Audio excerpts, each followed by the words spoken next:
So what's up guys, Paul Salmon here. So you're a newly minted helicopter pilot. What is the one procedure that once you're outside of the watchful eye of your flight instructor that you may get yourself in trouble and lead to an accident? We're going to answer that question coming up.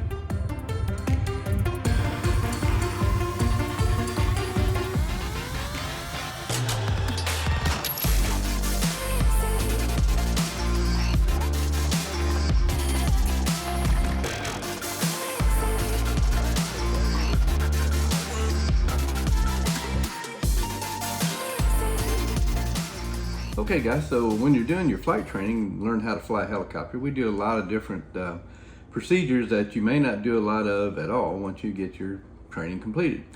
How about auto rotations? We do a fair number of auto rotations. I'm a big proponent of people being able to know how to adequately do an auto rotation. However, let's look at the actual risk of that. There's really only one actual real auto rotation about every 3,000 to 5,000 hours of helicopter flight time.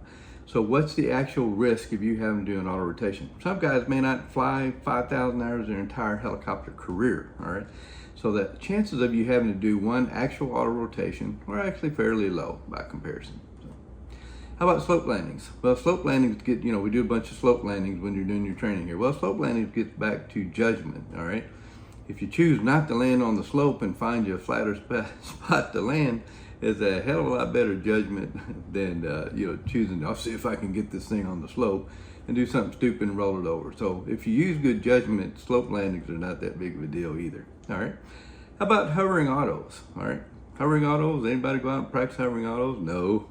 Should you? No, you shouldn't. Hovering autos, if the thing quits at a hover, it's going to settle to the ground.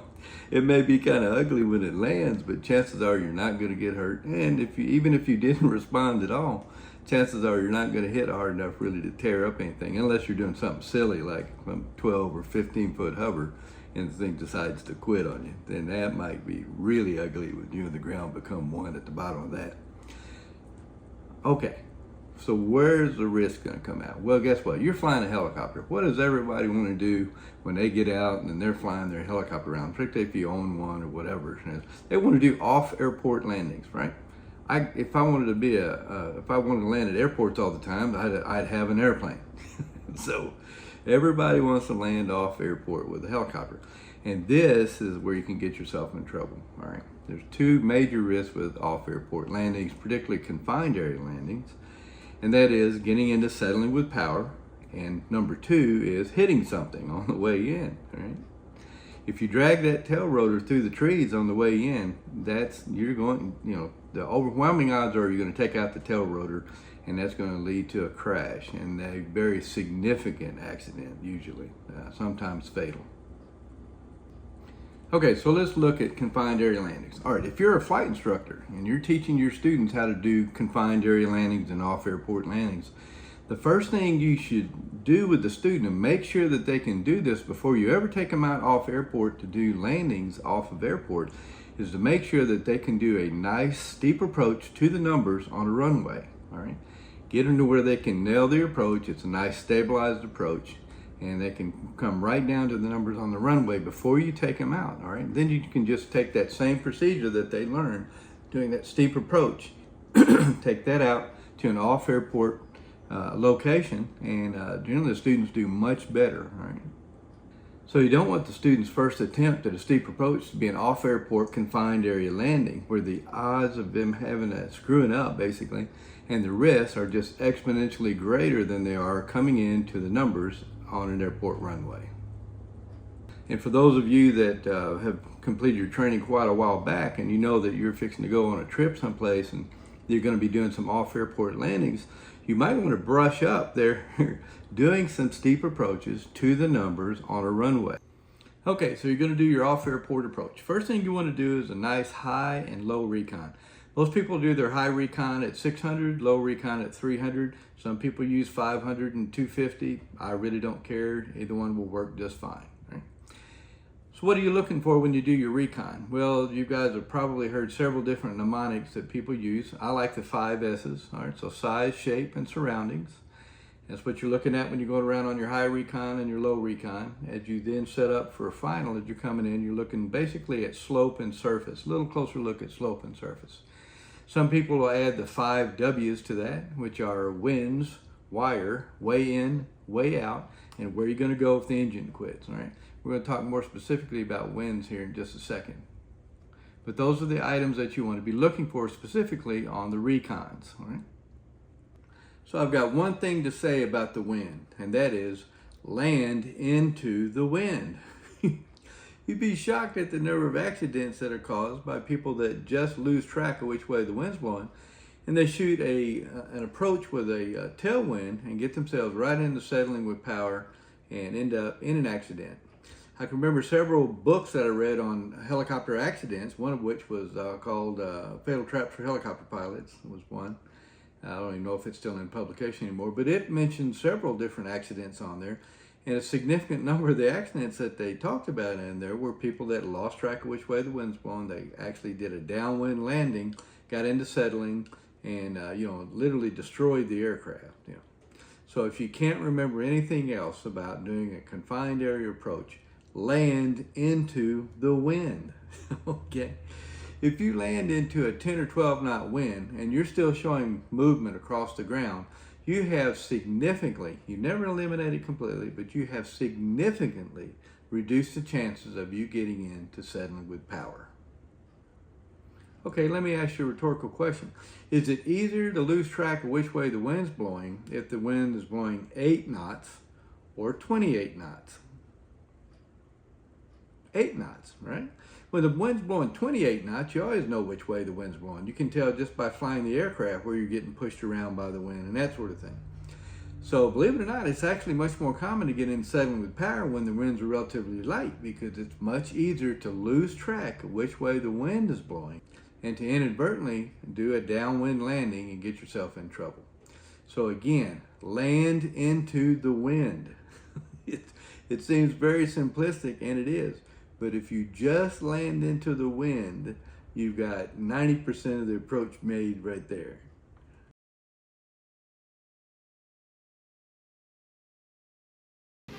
Let's do this. See the green end down here where it's not flooded?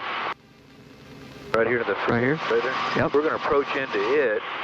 So we'll come over from this direction, but pretty much right into the wind. We'll just shoot an approach into that, simulating a confined area. So you want to do your high recon at 500, so put it out your side. Looking fine. Another bald eagle on the nest right there. Nest, and he's in the tree. All right, so turn right, and we'll want to slow down to, and we're somewhere in the neighborhood of about 55, so fine. So we're looking at our 5S's, size, shape, surroundings. Big enough to get into is shape. It's a shape where it's amenable to flying pretty much right into the wind there. And surroundings, you got trees on the far side. Don't really see much on the other 3 sides. You got water on one side. All right, now just ease on down now to about 250, which for us will be right at 600 indicated. We'll go around it one more time. Again. All right, so obviously we're not going to land, soft as that is or wet as it is. Right. All right, so we'll finish up our low recon and we'll stretch out a little bit downwind. Come back around, set up the approach. Yeah, that's a good way to get a stuck skid, right? Yeah, you don't want to stick one in the mud and roll it over. So we just kind of go towards this direction, we'll turn inbound. So where most people screw up on a confined area, they try to fly the approach too fast and they end up tending to go long. You go ahead and start your turn. Let's go ahead and slow down to about 45. Even 40 is okay. As long as you stay above translational lift, you're not going to run the risk of getting settling with power. So, all right, come around about like that. We'll go right into the wind. So we just kind of shoot for the middle of that area.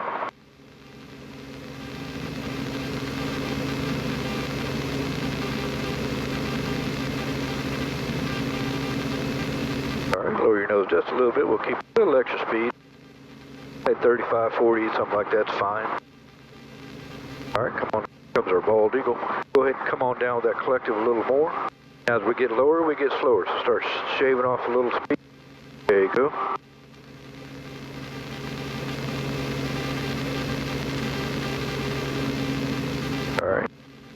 lower your nose just a little bit, up on the collective.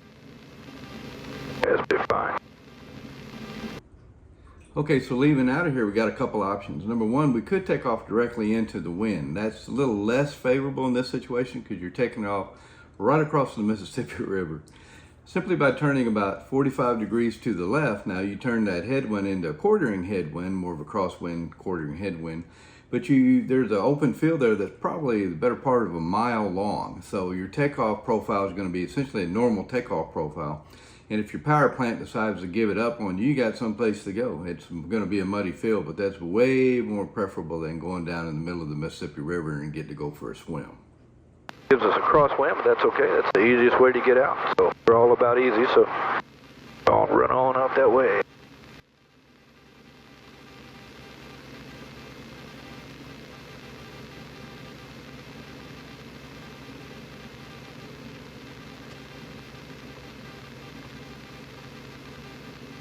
So we've done our recon, we know the area's good, so just keep on climbing straight ahead. We'll turn left and go back and set it up again. But again, as long as you keep your speed, at 30 towards, you ought to be able to keep pretty much 30 miles an hour all the way in there, all the way pretty much to the ground. So, and again, you're not gonna, so what's the big risk on a confined area? One of the major risks on a confined area is getting into settling with power, right? So if you're into the wind, you've eliminated your risk of getting it settling with power down to where they're very, very low, all right? And you ought to be able to easily, your speed, 30 knots or so, coming into there, and without ever getting super slow-mo and running the risk of falling out of the sky and getting in the ring stage. Like I say, we don't have to do another recon. There's nothing in the way. The winds are 070, looking pretty much right into the wind. So if you were to put a dot on the windshield, you could have that dot right in the same spot on the field the whole way down. In fact, a lot of times what I'll do is I'll leave a few bugs on the windshield, so pick a bug out, keep it in the same spot on the field, and so it's almost like you're coming down on a string right to your spot.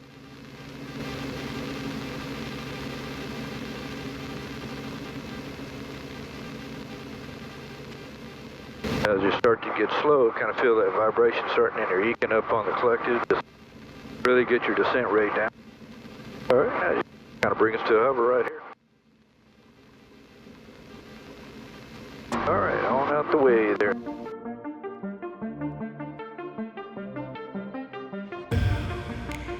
Okay guys, so I hope you liked the video. And if you haven't already, please like and subscribe. And if you didn't pay attention to when I said it the first 4 or 5 times, land into the wind. Land into the wind. You guys be safe out there. We'll see you guys on the next video.